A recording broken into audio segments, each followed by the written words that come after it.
지난번 개똑똑이 채널에서 미국이랑 이란이 어떻게 전생의 원수보다 더한 사이가 됐는지 그 기막힌 역사를 한번 업로드했었는데요. 혹시 나 그 영상 놓쳤는데 하시는 분들을 위해서 아주 짧고 굵게 핵심만 다시 짚어드릴게요. 그리고 오늘은 거기서 한 발짝 더 들어가서 이 두 나라 싸움판 주위에서 각자 눈치 보며 계산기 두드리는 나라들의 속 사정까지 탈탈 털어보려고 합니다. 사실 남의 집 싸움 구경이 세상에서 제일 재밌다지만 이건 우리 지갑이랑도 직결된 문제라 그냥 팝콘만 씹고 있을 상황이 아니거든요. 이게 말이 좋아 패권 다툼이지 우리 일상으로 끌어와서 보면 이해가 팍 됩니다. 중동이라는 거대한 시장통이 하나 있다고 생각해볼게요. 미국은 저 멀리 강 건너 사는 엄청난 부잣집 형님인데 이 중동이라는 시장 질서를 자기 마음대로 정하고 싶어해요. 그래야 기름값도 안 오르고 자기 사업도 편안하게 굴러가죠. 반대로 이란은 이 시장에서 대대손손 살아온 텃세 강한 토박이입니다. 웬 강 건너 외지인이 와서 우리 동네 대장질이야 라며 화가 잔뜩 나 있는 상태죠. 이란의 목표는 딱 하나입니다. 저 간섭쟁이 미국 형님을 시장에서 아예 쫓아내고 자기가 상해 회장이 되어서 동네를 꽉 잡겠다는 것입니다. 그런데 문제는 이란이 미국이랑 정면으로 맞짱을 뜨기에는 체급 차이가 너무 많이 난다는 점입니다. 미국은 근육질에 최첨단 장비까지 갖췄는데 이란이 주먹질 한번 잘못하다가는 정말 큰일 나거든요. 그래서 이란이 쓴 머리가 바로 대리 세력이라는 카드입니다. 자기가 직접 나서는 대신 동네 아는 동생들에게 사통 좀 쥐어주면서 미국이랑 제일 친한 이스라엘네 집 대문에 낙서하고 유리창에 돌 좀 던지라고 시키는 거죠. 미국은 또 미국대로 약이 바짝 오릅니다. 자기가 아끼는 이스라엘이 자꾸 돌을 맞으니까 이란이 더 무거운 돌을 못 짚게 손을 묶어버리려고 하죠. 그게 바로 우리가 뉴스에서 지겹게 듣는 핵 개발 저지랑 경제 제재입니다. 너 자꾸 돌 던질래? 그럼 너네 집 통장 다 막아버린다 라며 숨통을 조이는 거예요. 결국 이 싸움은 우리 집 앞마당에서 미국은 나가라 라는 이란과 이 시장 실선은 내가 지킨다는 미국의 자존심과 실리가 엉킨 아주 지독한 동네 대장 결정전이 셈입니다. 이 시장 안에서 벌어지는 모든 복잡한 정치적 사건들도 사실은 이 두 사람의 기싸움에서 시작된 거라고 봐도 무방한 거죠. 그렇게 아슬아슬하게 선은 넘지 않고 버티고 있었는데 마침내 2026년 초에 그 마지막 선마저 끊어져 버렸습니다. 이제는 말로 해서는 안 되겠다는 판단이 서자마자 미국은 그동안 쥐고 있던 고삐를 풀어버렸습니다. 결국 2026년 2월 28일 미국과 이스라엘은 에릭 퓨리라는 이름의 폭탄 세례를 이란 본토에 직접 부어버렸습니다. 이번에는 옆구리를 찌르는 수준이 아니라 미국의 최첨단 스텔스기들이 이란 하늘을 뒤덮고 심장 부인 테헤란을 불바다로 만든 거죠. 이 과정에서 이란의 절대적인 기둥 하메네이가 사망하는 초유의 사태가 벌어지면서 중동은 이제 한 번도 가보지 못한 광기의 길로 들어서게 됐습니다. 이렇게 두 집안이 으르렁대고 있으니 주변에 사는 다른 이웃 나라들도 눈치를 안 볼 수가 없겠죠. 어떤 나라는 미국 형님 편에 서서 떡고물을 챙기려 하고 또 어떤 나라는 이란 눈치를 보며 슬금슬금 뒷거래를 하기도 합니다. 즉 이제는 중동의 다른 나라들도 슬슬 자기들만의 계산기를 두드리기 시작했는데요. 언제까지 이 두 사람 싸움에 우리 집 마당을 내줘야 하나 고민하는 나라들이 하나둘 늘어나고 있거든요. 특히 사우디아라비아 같은 전통적인 미국의 우방들조차 최근에는 아주 묘한 움직임을 보여주고 있습니다. 이란 입장에서 사우디는 한마디로 동네의 배신자이자 미국의 꼭두각시 그 자체입니다. 겉으로는 같은 이슬람교를 믿는 형제라고 하지만 사실 이란이 보기에 사우디는 자기 발로 서지도 못하면서 강 건너 부잣집 형님인 미국 바지 장갑만 붙잡고 있는 나약한 도련님 같은 존재거든요. 이란의 속마음을 풀어보자면 이런 식입니다. 너희가 가진 그 엄청난 기름과 돈 결국 미국이 지켜주지 않으면 하루아침에 사라질 모래성 아니냐라는 비아냥이 깊게 깔려 있습니다. 특히 1979년 혁명 이후 이란은 스스로를 외세에 저항하는 진정한 중동의 주인이라고 생각하는데 사우디가 미국이랑 손잡고 방위 조약을 몇 내 만에 하는 꼴을 보면 속이 뒤집어지는 거죠. 우리 동네 문제는 우리끼리 해결해야지 왜 자꾸 저 멀리 있는 외지인을 안방까지 끌어들이냐 라며 사우디를 아주 불경한 배신자로 몰아세웁니다.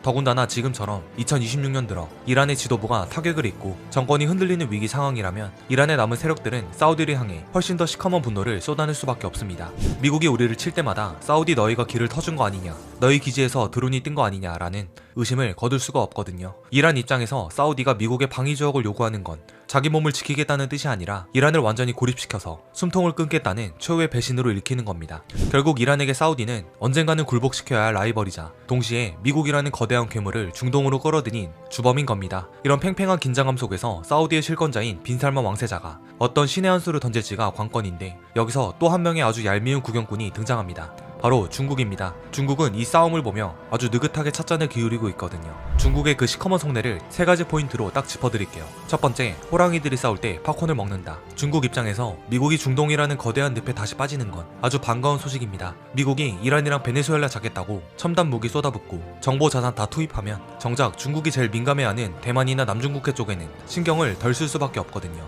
미국이라는 거대한 힘이 중동에서 두더지 잡기 게임을 하는 동안 중국은 뒤에서 조용히 자기 앞마당 멀티를 늘릴 시간을 버는 셈입니다. 두 번째, 결국 기름은 내가 사주거든. 이란이든 사우디든 혹은 나중에 들어서 새로운 정부든 결국 그들이 캐내는 엄청난 양의 석유를 사줄 큰 손은 중국뿐입니다. 미국은 이미 셰일가스로 자급자족이 어느 정도 가능해졌지만 중국은 여전히 중동 기름 없이는 공장이 안 돌아가거든요. 그래서 중국은 누가 이기든 상관없어. 결국 나한테 기름 팔러 올 거잖아 라는 배짱을 튕기고 있습니다. 세 번째, 우리는 돈으로 평화를 산다. 미국이 참수작전 같은 매운맛 칼날을 휘두를 때 중국은 옆에서 슬그머니 지갑을 꺼냅니다. 중동 국가들한테 미국 형님은 무섭지, 우리는 너희 체제 안 건드릴게, 대신 우리랑 인프라 깔고 공장이나 짓자라며 유혹하는 거죠.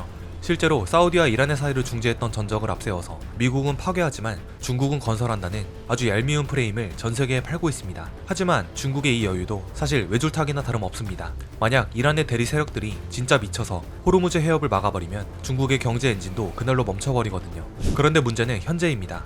2026년 3월 이미 이란이 호르무즈 해협을 꽉 틀어막기 위해 자물쇠를 들고 나온 상황까지 와버렸죠. 이 상황에서 중국이 어떻게 되는지를 생각해보면 사실 중국은 겉으로는 웃고 있어도 속으로는 지금 입술이 바짝바짝 마르다 못해 타들어가고 있을 겁니다. 전세계 공장 노릇을 하느라 기름을 그야말로 마시는 수준인데 해협이 막힌다는 건 중국 전체 공장의 전기료가 폭등하거나 아예 기계가 멈춘다는 뜻이에요. 중국도 바보가 아니라서 비상용 기름을 쌓아두긴 했습니다. 하지만 버틸 수 있는 건 단 90일, 즉 길어야 3개월치예요. 해협 봉쇄가 장기화되면 중국은 러시아에 무릎을 꿇고 기름 좀 더 달라고 애걸복걸하거나 아니면 자존심 다 버리고 미국한테 빨리 이란 좀 어떻게 해봐 라고 소리를 질러야 하는 샌드위치 신세가 됩니다. 중국이 준비했던 그 찬란한 1대1로 프로젝트는 이번 봉쇄로 처참한 실패로 돌아갈 상황에 처했습니다. 수조원 들여서 바닷길을 닦아놨더니 이란이 대문 앞에서 자물쇠를 채워버린 격이죠. 중국은 지금 이란에게 제발 적당히 해라, 우리까지 다 죽겠다며 뒷구멍으로 압박을 넣고 있지만 독이 오른 이란 세력들에게는 중국의 목소리가 들릴 리 만무합니다. 결국 호르무즈의 봉쇄는 중국의 아킬레스건을 그대로 끊어버렸습니다. 세계 2위 경제대국이라는 타이틀이 무색하게 미국의 정밀 타격 한 번에 중동의 핏줄이 막히자마자 중국의 모든 국가 전략이 송두리째 흔들리고 있는 거예요. 상황이 이렇게 되니 이제 중국은 선택해야 합니다. 미국이 짜놓은 새로운 질서에 고개를 숙이고 기름 구걸을 할 것인가, 아니면 이판사판으로 대만을 쳐서 국면을 전환하는 도박을 걸 것인가. 그런데 이 와중에 중국의 고민을 한층 더 깊게 만드는 존재가 하나 더 있습니다. 바로 이 모든 혼란을 틈타 자기 몸값을 최고로 올리고 있는 인도입니다. 인도가 왜 이렇게 아수라장에서 입꼬리를 실룩거리고 있을까요? 사실 인도는 지금 이 상황이 올 줄 알고 아주 오래전부터 거대한 보험을 몇 개나 들어놨거든요. 중국이 호르무즈 해협이라는 외줄에 목숨을 걸고 있을 때 인도는 만약 저 해협이 막히면 어떡하지라는 질문에 대한 답을 이미 찾아둔 상태입니다. 가장 먼저 인도가 준비한 비장의 카드는 바로 아이맥, 즉 인도, 중동, 유럽 경제 회랑입니다. 이름은 좀 어렵지만 쉽게 말해서 배로만 물건을 나르는 게 아니라 인도에서 배를 띄워 아랍에미리트에 내린 다음 기차를 타고 사우디와 이스라엘을 거쳐 곧장 유럽으로 쏘는 육로와 해로의 하이브리드 노선이에요. 호르무즈 해협이 꽉 막혀서 중국 배들이 바다 한복판에서 발만 동동 구를 때 인도는 이 육로를 통해서 유유히 물류를 돌릴 수 있는 판을 다 짜놓은 거죠. 게다가 인도는 지금 전 세계에서 가장 영리한 이중 플레이를 하고 있습니다. 미국이랑은 중국을 견제한다는 명분으로 찰떡궁합을 과시하면서도 뒤로는 러시아로부터 싼값에 기름을 엄청나게 사오고 있거든요. 미국이 이란이랑 베네수엘라를 조이느라 정신없는 동안 인도는 우리는 민주주의 국가잖아, 우리라도 경제가 돌아가야 중국을 막지라는 기적의 논리를 앞세워서 서방의 제재를 교묘하게 피해가고 있습니다. 중국은 기름이 없어서 공장이 멈추는데 인도는 싼 러시아산 기름으로 공장을 풀거동하면서 전 세계 제조업의 왕자를 가로챌 준비를 마친 거예요. 이렇게 전 세계의 디지털과 물리적 거점들이 하나둘씩 무너지고 있을 때 우리나라는 대체 어떤 상황에 처했을까요? 사실 우리나라는 중동에서 기름이 안 오면 나라 전체가 멈춰버리는 아주 취약한 구조를 가지고 있습니다. 하지만 전 세계가 멈춰서고 경제가 박살날 것 같은 이 공포스러운 상황 속에서 정말 기가 막히고도 기적 같은 장면이 하나 포착됐습니다. 다른 나라 배들은 이란 눈치를 보느라 꼼짝도 못하고 해협에 갇혀서 비명을 지르고 있는데 한국 선박만 유유히 그 좁고 위험한 호르무즈 해협을 빠져나오고 있는 거예요. 이를 본 다른 나라 선장들이 아니 한국 배들은 대체 무슨 마법을 부린 거야 라며 입을 다물지 못하고 있습니다. 초대형 유조선은 약 200만 배럴의 원유를 싣고 있었던 것으로 알려졌는데 배 한 척의 가치와 실린 기름값을 합치면 수천억 원에 달합니다. 이 유조선이 무사히 빠져나오면서 막대한 자산을 지켜낸 것이죠. 이건 수십 년 동안 우리가 이란이랑 쌓아온 아주 끈끈하고도 복잡한 밀당의 결과물이에요. 그동안 돈 문제로 좀 투닥거리고 서먹했던 적도 있었지만 우리 정부는 이란과의 소통 채널을 단 한 번도 완전히 끊지 않았거든요. 특히 이란이 국제적으로 고립됐을 때 우리가 꾸준히 보낸 의료 지원이나 생필품은 선의를 넘어선 일종의 외교적 테러였습니다. 이란 입장에서 한국은 미국과 대화가 통하면서도 자신들을 무조건적으로 적대시하지 않는 전 세계에서 몇 안 되는 숨구멍 같은 존재인 셈이죠.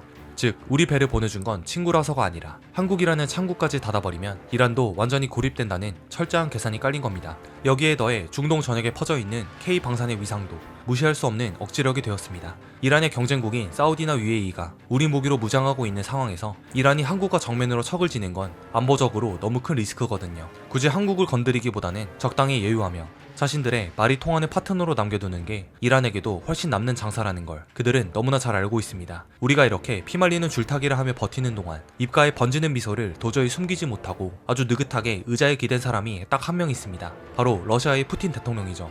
솔직히 말해서 푸틴 입장에서는 이번 전쟁이 하늘이 내린 기회나 다름없거든요. 전 세계의 모든 시선과 미국의 그 무시무시한 군사 자산들이 중동이라는 거대한 블랙홀로 싹 빨려 들어가고 있잖아요. 그동안 자기들을 그렇게 괴롭혔던 우크라이나 전선에 드디어 숨통이 확 트인 셈입니다. 미국이 우크라이나에 쏟아붓던 미사일이며 돈이며 정보 자산들이 이제는 이스라엘 지키느라 중동으로 방향을 틀었으니 푸틴 입장에서는 앉아서 보너스를 챙기는 기분일 겁니다. 게다가 경제적으로는 더 대박이 났습니다. 국제 유가가 미친듯이 치솟고 있는데 이건 러시아의 전쟁 금고에 다시 황금비가 내리고 있다는 뜻이거든요. 서방 국가들이 아무리 제재를 가하고 러시아산 기름 안 사겠다고 버텨봤자 전 세계 기름값이 이렇게 뛰면 결국 누군가는 뒷문으로 러시아 기름을 사갈 수밖에 없습니다. 그 덕분에 텅 비어가던 러시아의 금고가 다시 팽팽하게 차오르면서 우크라이나 전쟁을 지속할 수 있는 든든한 맷집이 생긴 거죠. 말 그대로 중동의 불꽃이 러시아에게는 따뜻한 난로가 되어준 셈입니다.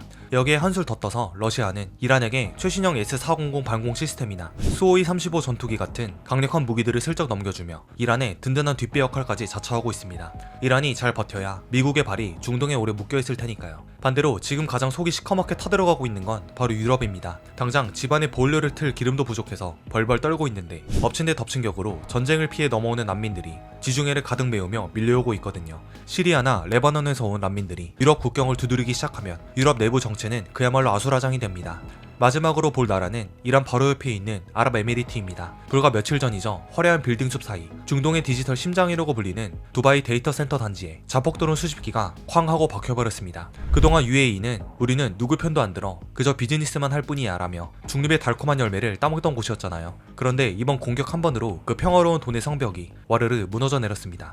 그냥 건물 하나 부서진 수준이 아니에요. 데이터 센터가 마비되니까 중동 전역의 뱅킹 시스템이며 배달앱, 클라우드 서비스가 순식간에 암흑 속에 갇혀버렸습니다. 현대판 디지털 셧다운이 현실이 된 건데 시간당 손실액만 무려 수조 원에 달한다는 분석이 나오고 있습니다. 이란은 우리랑 상관없는 일이야. 억울하게 당한 사람들의 자발적인 반격이겠지. 라며 시치미를 뚝 떼고 있지만 사실상 이란이 배후인 저항의 축 세력이 보낸 강력한 경고장이라는 건 지나가는 강아지도 다 아는 사실이죠. 미군에게 기지를 빌려주고 이스라엘이랑 노는 나라들은 다음 타깃이 될 것이라던 이란의 협박이 이제는 농담이 아니라 현실이 된 셈입니다. 중동의 스위스라고 자부하던 UAE에게 이제는 선택의 여지가 없습니다. 이란의 보복을 견디며 서방과의 끈을 유지할 것인지 아니면 이 모든 화려함을 뒤로하고 이란 앞에 무릎을 꿇을 것인지 말이죠. 오늘 중동이라는 거대한 판이 어떻게 흔들리고 있는지 그리고 그 폭풍 속에서 각국이 얼마나 아슬아슬하게 줄타기를 하고 있는지 짚어봤습니다. 누군가는 웃고 누군가는 비명을 지르며 또 누군가는 소리 없이 계산기를 두드리는 이 아수라장. 결국 이 모든 일들은 저 멀리 먼 나라 이야기가 아닙니다. 내일 당장 우리 집 앞 주유소 간판에 찍힐 숫자 그리고 우리 공장이 내일도 돌아갈 수 있는지를 결정짓는 우리의 생존 문제인 거죠. 오늘의 영상은 여기까지입니다.